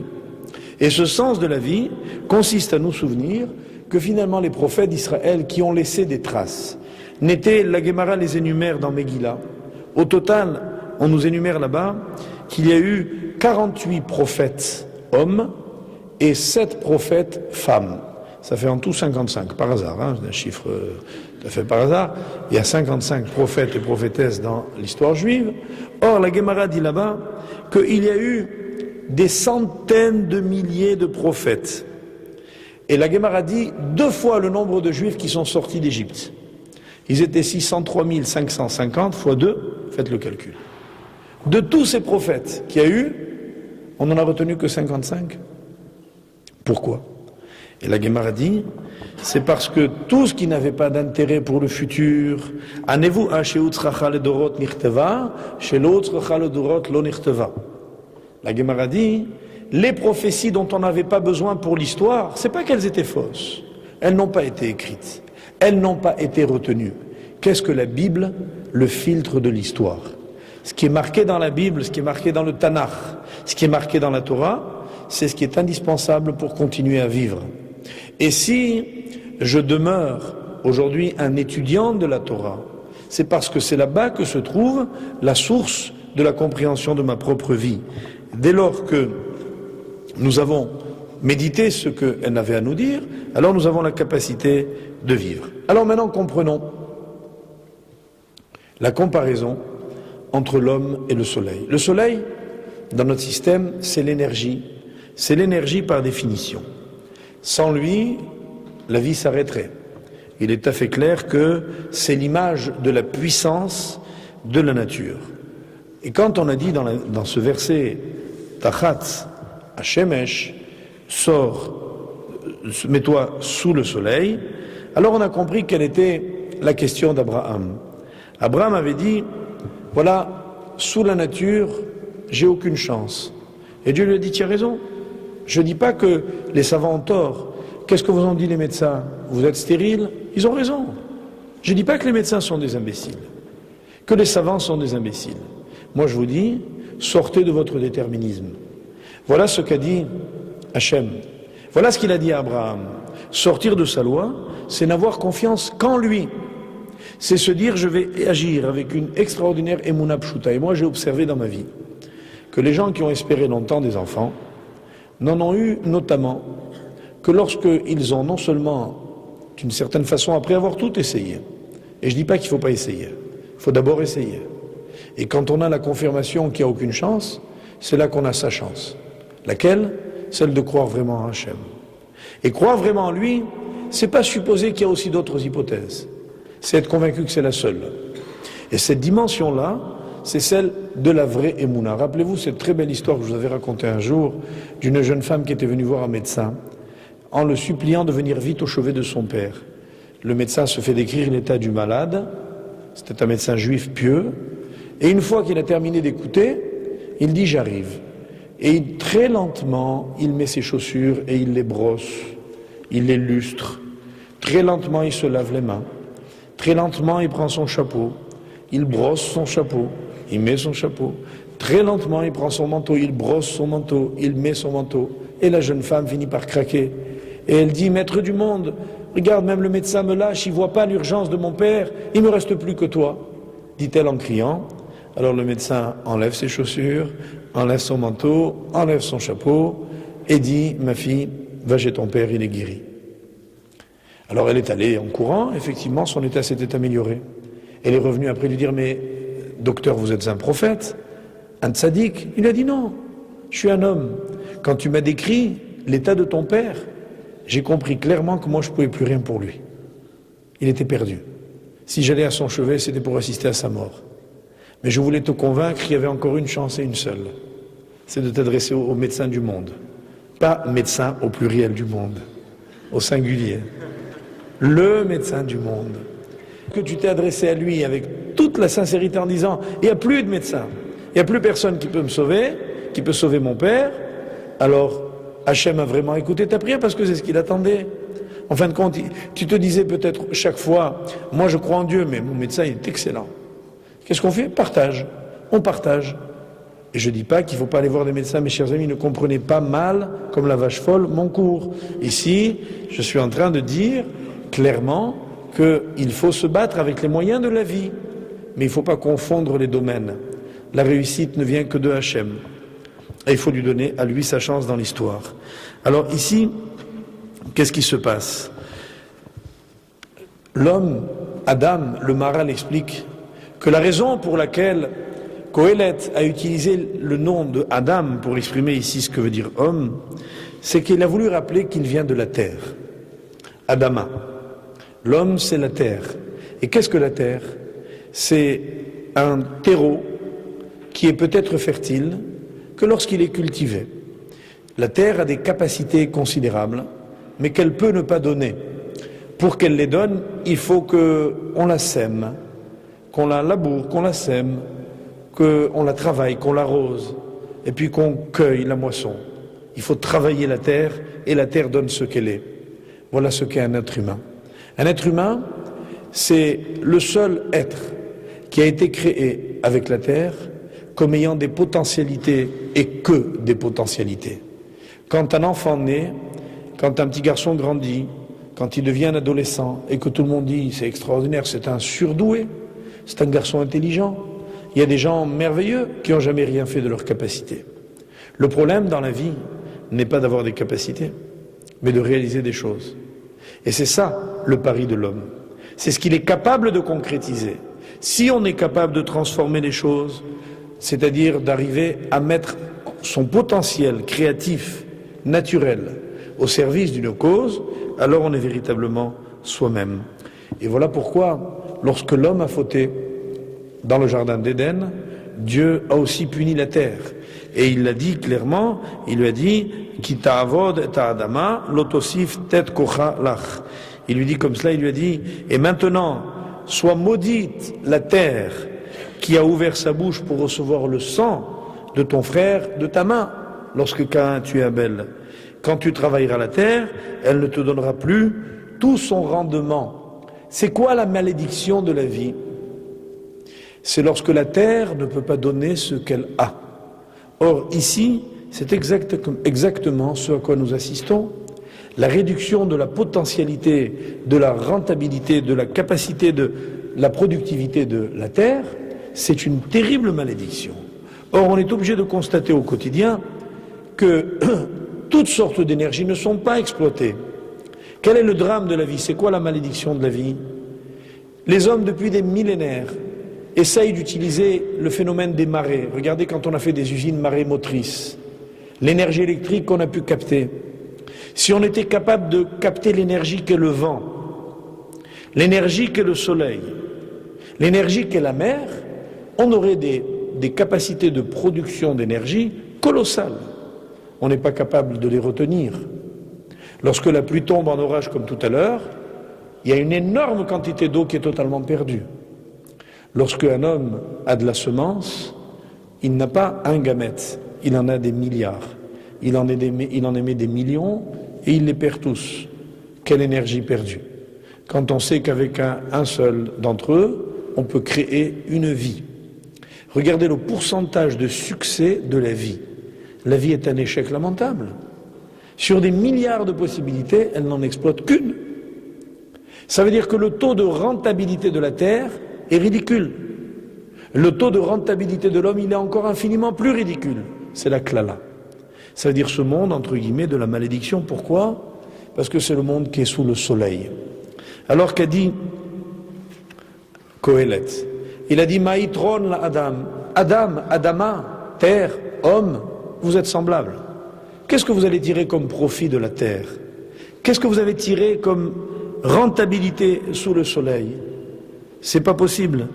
Vous n'allez pas vous en sortir. Il y a tant et tant de choses que vous sacrifiez. Et nous, on perd des énergies énormes, on perd un temps considérable, on perd un argent fou, toutes sortes de choses qui ne nous servent à rien. Voilà ce qu'a dit Kohelet. Par contre, si tu es capable de te rappeler de la dernière ligne de Kohelet, qu'est-ce qu'elle a dit la dernière ligne de Kohelet? Elle a dit Eta Elohim yira ve'et mitzvotav shemor kize kol ha'adam. Tu veux trouver tout l'homme, tout. Tu veux pas qu'il y ait une seule chose qui soit perdue. Est-ce qu'il est possible d'exploiter tout ton potentiel? Réponse, oui. Alors voilà que le livre, qui a commencé dans un pessimisme fou, Haval Havelim, vanité des vanités, tout est vanité, rien que vanité. Tout est perdu. Qu'est-ce que vous allez gagner sous le soleil? Qu'est-ce que vous avez comme rentabilité? Regardez la klala du monde, etc., etc. Et en fait, on voit que l'homme peut réussir sa vie. Comment? Comment il peut être kol à Adam? Tout homme, ça veut dire sans perdre une seconde, sans perdre une goutte, même pas une goutte de sueur. Tout ce que par exemple là vous êtes en train de suer, le cours pendant lequel je vous fais suer depuis 1h30, c'est quoi? Vous croyez-vous que vous avez perdu de l'énergie? Mais vous avez accumulé une énergie extraordinaire.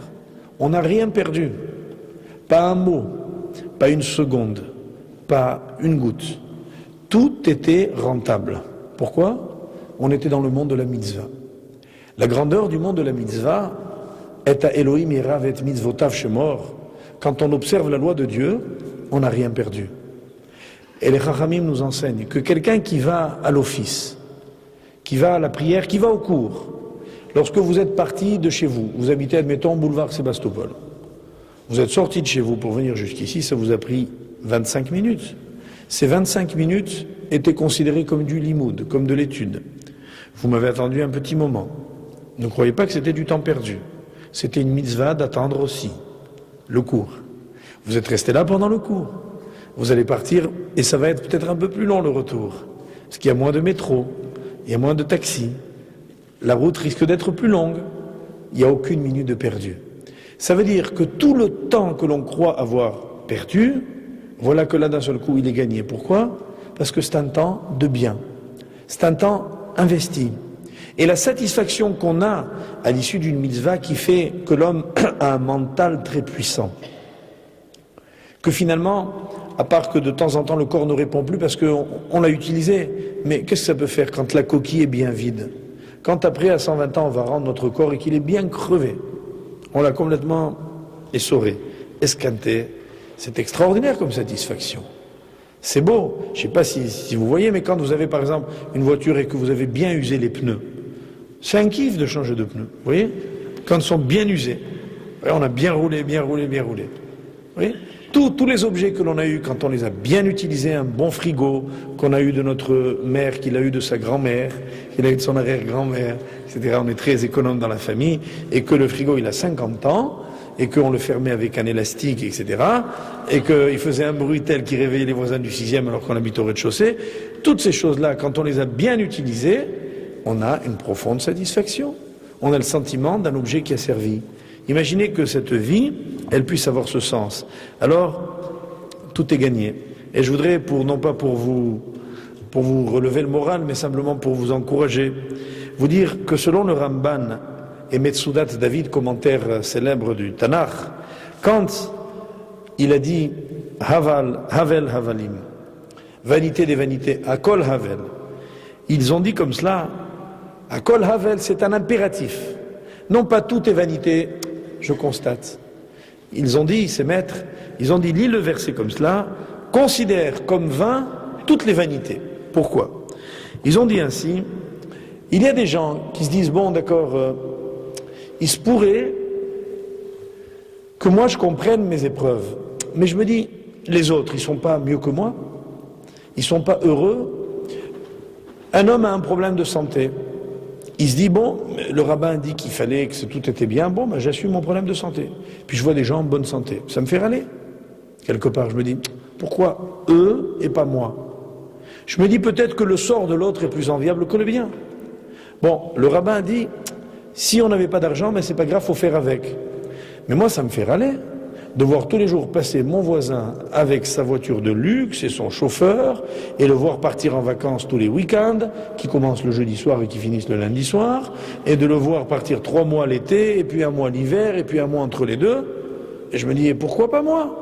Moi je veux bien, le rabbin, d'accord, il a raison, moi je gagne 5000 francs par mois, et je sue pour terminer mes mois avec difficulté. Mais lui, il en gagne 1000 fois plus que moi. Alors je pourrais croire que lui est plus heureux, au fond de nous. Est-ce que c'est pas là la vraie question qu'on se pose?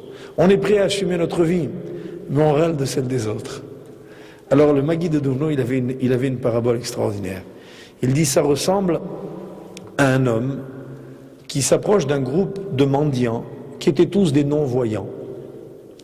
Il s'approche d'eux et il dit à l'un d'entre eux, tiens, partage avec tes amis. Et il s'en va. Mais il s'en va sans rien lui donner. Comme tous les autres ne voyaient pas, chacun a cru que c'était l'autre qui avait reçu. Et au bout d'une minute, c'était la bagarre générale. Pourquoi? Parce que chacun disait, c'est toi qui l'as donné? Non, c'est pas moi. Alors c'est à toi? Non, c'est pas moi. Et chacun croyait que l'autre lui mentait. Et chacun était persuadé que l'autre avait reçu mais voulait pas lui dire. Et ils se sont bagarrés. Et voilà ce que disait le Magui de Duvno.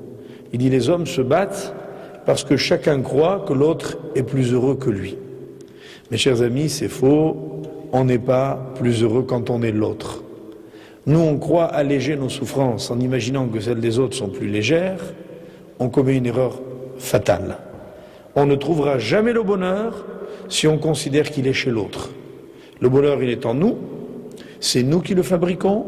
C'est nous qui devons lutter pour cela et éprouver cette joie. Et cette joie, on peut l'éprouver de façon extrêmement simple.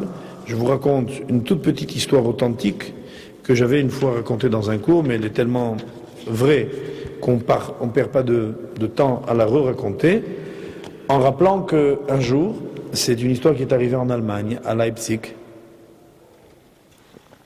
dans la banlieue de cette grande ville dans laquelle se tenait une foire célèbre, la foire de Leipzig. Il y avait une communauté juive dans une petite ville dont j'ai oublié le nom. Et la scène que je vous décris se passe le dernier soir de Pessah.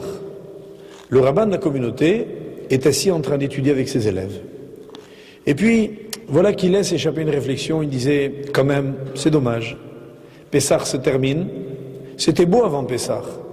On avait beaucoup de travail, c'est vrai, mais c'était extraordinaire de voir tous ces pauvres qui venaient nous demander un peu de farine, un peu de vin, un peu de viande pour la fête, et on pouvait donner, et tout le monde avait besoin, et tout le monde avait envie de donner, et tout le monde était heureux. Et maintenant, il n'y a plus personne qui vient nous demander quoi que ce soit, parce que grâce à Dieu, tout le monde a tout. Je regrette un peu de ne pas pouvoir donner. Il n'a pas fini sa phrase qu'on frappe à la porte, un homme entre. C'est l'homme le plus riche de la communauté.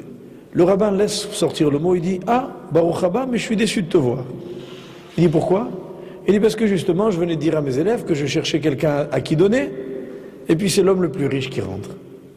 Alors l'homme fond en larmes, et le rabbi lui demande qu'est-ce qui se passe. Il dit, Rabbi, tu ne pouvais pas dire une phrase plus juste. J'ai besoin de toi. Il dit, qu'est-ce qui se passe? Et en quelques minutes, il lui raconte une série de revers de fortune invraisemblables qui venaient de lui survenir, et qui ont fait de lui l'homme sans le sou qu'il était là à l'instant. Alors le rabbin le console et lui dit, écoute, voilà, prends cette petite somme. Il lui donne 500 francs. Et il lui dit, rends-toi avec cette petite somme à Leipzig, à la foire qui commence demain, et là-bas, achète la première chose qu'on te proposera. L'homme revigoré remercie le rabbin et s'en va. Il arrive à la foire de Leipzig où tout le monde, évidemment, croyait qu'il était toujours aussi riche. À peine arrive-t-il, il n'a pas déposé ses affaires, que quelqu'un le voit et lui dit, écoute, j'ai une affaire extraordinaire à te proposer. Il y a un bateau qui arrive demain avec du café du Brésil que je peux avoir à un prix extraordinaire. Alors, je te le vends à toi parce que tu es mon ami et je sais que tu es un bon payeur, etc. L'autre, son sang n'a fait qu'un tour, il savait qu'il n'avait pas le sou. Et qu'est-ce qu'il fait? Il signe effectivement une traite, puisque en fait on paye à la fin de la foire, une traite à 8 jours, durée de la foire, d'une somme, disons, de 10 millions de francs. En tremblant, puisqu'il n'en avait pas le moindre centime, mais il se rappelait que son rabbin lui avait dit, traite la première affaire. Et il achète le bateau sans avoir le premier sou. Voilà que quelques heures s'écoulent, l'autre revient entre-temps en courant, en disant, écoute, je t'en supplie, tu es mon ami, tu as vu que je t'ai fait confiance, j'ai un service à te demander. Est-ce que le bateau de café que tu as acheté tout à l'heure, tu l'as revendu? L'autre lui dit non. Alors il lui dit, je te le rachète 20 millions de francs. Alors l'autre dit, pourquoi? Il dit non, parce que le café vient d'augmenter à l'instant à la bourse, et j'ai quelqu'un qui est prêt à me l'acheter pour plus cher encore. Alors l'autre lui dit, viens, il vient de commencer, il a déjà 20 millions de francs dans la poche, en 1 heure. Et il continue avec une réussite extraordinaire. En 7 jours, il refait sa fortune. Alors il pense à son rabbin. Il va repartir, il va chez le joaillier le plus prestigieux de la ville et achète une superbe bague, un diamant merveilleux. Il retourne et le rabbin, il le retrouve chez lui en train d'étudier avec les mêmes élèves. Alors il vient, il lui dit, Rabbi, bonjour, il le voit tout souriant. Alors il dit, Baruch Hashem, ça a marché, c'est extraordinaire. Il lui raconte tout ce qui lui est arrivé, le rabbin est heureux. Il lui rend les 500 francs et puis il lui dit, Rabbi, j'ai pensé à vous, voilà le petit cadeau que je vous ramène. En fait de petit cadeau, le rabbin ouvre l'écran et voit le diamant qui est le plus beau qu'il ait jamais vu de sa vie. Et le rabbin le contemple silencieux avec un énorme sourire pendant au moins quelques minutes en silence. Et il sourit, une joie indicible se lit sur son visage. Au bout d'un moment, il referme l'écran, il dit à son monsieur, il lui dit, écoute cher ami, reprends-le, parce que j'ai pas le droit de l'accepter. Il lui dit, pourquoi? Il lui dit, c'est un cadeau. Il dit, non, dans la Torah, nous avons une interdiction, c'est d'accepter le prêt à intérêt. Je t'ai prêté 500 francs, tu me rends 500 francs. Et théoriquement, on n'a même pas le droit de dire merci, ça s'appelle déjà avak ribit, la poussière de l'intérêt. Alors à plus forte raison que j'ai pas le droit d'accepter cette bague qui représente un nombre incalculable de fois la somme que je t'ai prêtée. Ce serait de l'intérêt. Le monsieur s'excuse, dit, excusez-moi Rabbi, je voulais pas vous offenser, je ne savais pas. Il reprend sa bague et s'en va. Alors l'homme étant parti, les élèves demandent au rabbin, il lui dit, Rabbi, mais on a bien de prendre une grande leçon, quel courage, etc. Mais on n'a pas compris quelque chose. Pourquoi lorsque il t'a présenté la bague, tu l'as regardée, tu as semblé hésiter pendant un long moment? Alors il leur dit, non les enfants, j'ai pas hésité. J'étais tout simplement en train de savourer la valeur de la mitzvah. J'étais en train de mesurer combien ce diamant valait et qu'est-ce qu'une petite mitzvah de la Torah allait me coûter, et j'étais heureux de pouvoir payer le prix. Et je savourais la simcha de la mitzvah. Et quand ils lui ont dit, mais à ce point, il lui a dit, mais bien sûr, moi je vais vous raconter ce qui est arrivé à mon maître, leur dit-il. Un jour, mon maître se rendait d'une ville à une autre ville. À l'époque, on allait en diligence très péniblement. C'était en Russie septentrionale. Il y avait un froid très vif, en plein hiver, il y avait de la neige. C'était très très difficile.